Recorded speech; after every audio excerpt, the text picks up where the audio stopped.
जय हिंद दोस्तों, नमस्कार। इस वीडियो में आप लोगों का बहुत बहुत स्वागत करता हूं। दोस्तों, जैसा कि आपको पता होगा कि एक नई अपडेट के साथ मैं फिर से आप लोगों के सामने हाजिर हूं।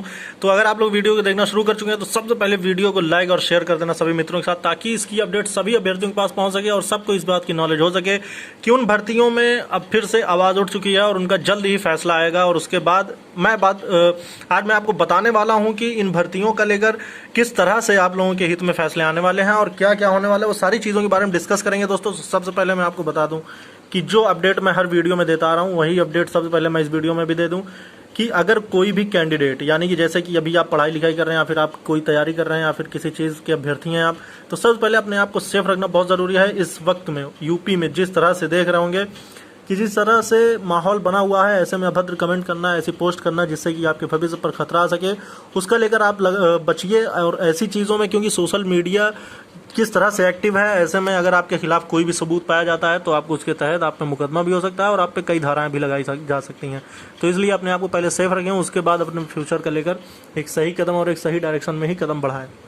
तो दोस्तों, सोशल मीडिया पर अगर आपके कोई भी अपराध पकड़े जाते हैं तो उसके खिलाफ आपकी कोई भी कार्रवाई, कोई भी सबूत या फिर कोई भी आपकी सफाई काम नहीं आएगी, क्योंकि उसमें अपराध आपके द्वारा खुद ही होता है। वैसे तो ज़्यादा सोशल मीडिया पे एक्टिव नहीं रहना चाहिए, इंस्टाग्राम, फेसबुक, व्हाट्सएप। वैसे तो फेसबुक, इंस्टाग्राम तो ना ही चलाएं, अगर व्हाट्सएप पे हैं तो उस पर कम से कम आपकी अपनी नॉलेज होती है।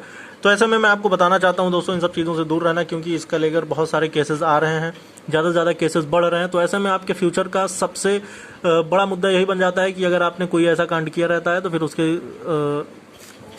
उसके खिलाफ आप पर कार्रवाई हो सकती है और ऐसे में आपके फ्यूचर और आपके भविष्य को खतरे में आ सकता है आपका। तो अब बात करते हैं दोस्तों 2013 की भर्ती का लेकर। मैंने आपको बताया हुआ था कि 286 कैंडिडेट, 86 समथिंग कुछ हैं जो कि अभी इनके मेडिकल के बाद इनकी नियुक्ति नहीं हुई है।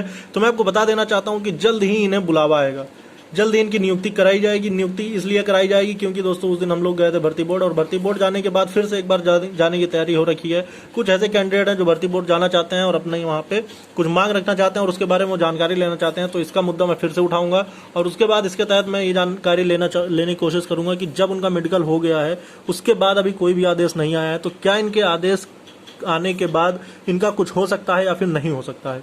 तो इसका लेकर मैं, क्योंकि पिछली जब बातचीत हुई थी तो उसमें ये बताया गया था कि सबसे पहले 2013 के ही कैंडिडेट बुलाए जाएंगे, जबकि इतने दिन बीत चुके हैं, अभी भी इनका लेकर कोई भी न्यूज़ नहीं है।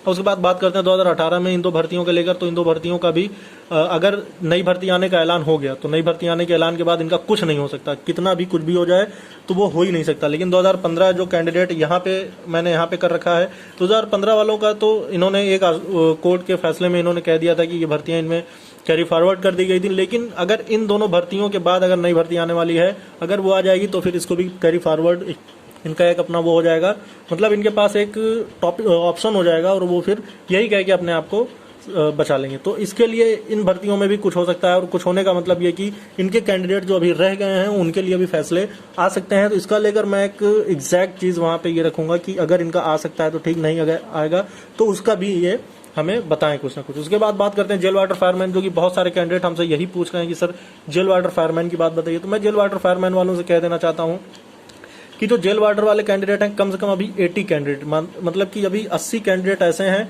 जिनका अभी नियुक्ति अभी पूरी नहीं हुई है। 80 कैंडिडेट ऐसे हैं जिनके डॉक्यूमेंट में कुछ गड़बड़ी पाई गई है, कुछ और चीज़ों में गड़बड़ी पाई गई है, उसके तहत इनकी नियुक्ति अभी नहीं हो पाई है। वो अभी भी भर्ती बोर्ड का ही दौरा कर रहे हैं, वहाँ पे आ रहे हैं, उनसे सारी चीज़ें, जैसे कि कुछ कैंडिडेट ऐसे हैं जिनकी मार्कशीट में थोड़ी बहुत फॉल्ट पाई गई, कुछ ऐसे कैंडिडेट हैं जिनके कुछ डॉक्यूमेंट में मतलब फॉल्ट पाई गई।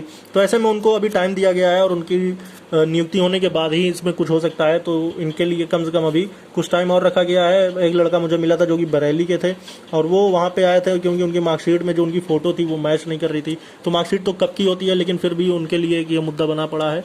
तो उसके लिए उन्होंने वहाँ पे करेक्शन करवा के उसको सही करवा के ला के वहाँ बोर्ड में वो जमा करने आए थे। तो उन्होंने बताया था कि अभी तक मेरी ज्वाइनिंग नहीं हुई है। तो ऐसे में उनका भी लेकर ये चीज़ था। और नई वैकेंसी का लेकर मैं बता दूं दोस्तों कि अगर नई वैकेंसी आनी होगी तो फिर इन दो भर्तियों को भूल जाना। अगर नई वैकेंसी आ गई तो इन भर्तियों में कुछ नहीं होने वाला, फिर ये भर्ती पेंडिंग ही रह जाए, मतलब खत्म हो जाएगी। इसलिए जब तक नई भर्ती नहीं आती तब तक इनमें कुछ हो सकता है, लेकिन एक बार नई भर्ती आने के बाद फिर सारी चीज़ें खत्म हो जाएगी। लेकिन अभी चुनावी दिन चल रहे हैं, तो चुनावी दिन में आप देख रहे होंगे जैसे कि अभी अगर ये भर्ती आ गई तो आ गई, नहीं तो फिर अभी तो 2-4 साल तो पेंडिंग ही रह जाएगी। लेकिन अगर ऐसा हो गया कि ये भर्ती आ गई तो फिर दिक्कतें फेस करने को मिलेंगी इन भर्तियों में। और उसके बाद बात कर लेते हैं नई वैकेंसी का लेकर। तो न्यू वैकेंसी कभी भी आ सकती है और जल्द अगर आ गई, चुनावी माहौल है अभी, क्योंकि अभी 1-2 महीने के अंदर अगर ये भर्ती आ गई तो फिर समझ लेना कि ये भर्ती आ जाएगी, तो फिर इनका मुद्दा खत्म हो जाएगा। लेकिन अगर नहीं आती है दोस्तों तो इसमें फिर कुछ हो सकता है, तो ये चीज़ देखना है। और उसके बाद मैं ये सारे क्वेश्चंस को मैंने कंप्लीट कर रखे हैं, तो इसका लेकर मैं वहाँ पर ये प्रश्न उठाऊंगा और उसके बाद मैं उनसे जानकारी लेने की कोशिश करूंगा। तो दोस्तों अगर आपको वीडियो पसंद आई हो, अगर आप पुलिस के अभ्यर्थी हैं, पसंद आना ना आना वो अलग बात की बात है, लेकिन अगर आप पुलिस भर्ती के अभ्यर्थी हैं या फिर आप पुलिस की तैयारी कर रहे हैं, नई भर्ती का आप इंतजार कर रहे हैं, तो चैनल को सब्सक्राइब जरूर कर लेना। क्योंकि अगर आप पुलिस के अभ्यर्थी हैं यानी पुलिस भर्ती के अभ्यर्थी हैं, तो मैं ज़्यादातर वीडियो आप लोगों की जानकारी के लिए ही पोस्ट करता रहता हूँ। वीडियो को लाइक और शेयर करना सभी अभ्यर्थियों के पास, और चैनल को सब्सक्राइब कर लेना। इस वीडियो में इतना ही, फिर मिलेंगे नए अपडेट के साथ। जय हिंद, जय भारत।